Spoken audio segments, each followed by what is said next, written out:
কৃষ্ণ। নমা মনসতী শৌরী পদ্মাবতী জয় হোক। সবাই ভালো আছেন, ভালো থাকবেন, সুস্থ থাকবেন, ভালোভাবে শিবরাত্রিটা আপনাদের কাটুক যারা শিবের উপবাস করেছেন আমার তরফ থেকে। আর একটা বিশেষ কথা বলার জন্য ফোন করেছি, যেটা হলো যে আজকে অন্ততপক্ষে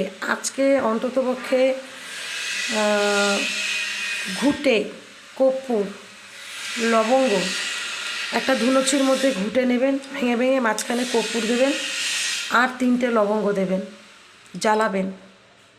আজকেও করবেন, কালকে অমাবস্যা কালকেও করবেন, পারলে দিনে 2বার করবেন। ওটা জ্বালিয়ে সারা বাড়িতে দেখাবেন, পায়খানা থেকে বাড়ির সীমানা পর্যন্ত, ঠিক আছে? ওটা দেখাবেন, অবশ্যই দেখাবেন। আজকেও দেখাবেন, কালকেও দেখাবেন। তারপর সারা বাড়িতে দেখানোর পর ঠান্ডা হয়ে গেলে একটা প্লাস্টিকের মধ্যে ভরে পুকুরে ফেলে দেবেন, পিছন ফিরে তাকাবেন না, ঠিক আছে? বিশেষ কারণ আছে বলে তাই এটা করতে বলছি। জয় শ্রীকৃষ্ণ, রাধা মাধব।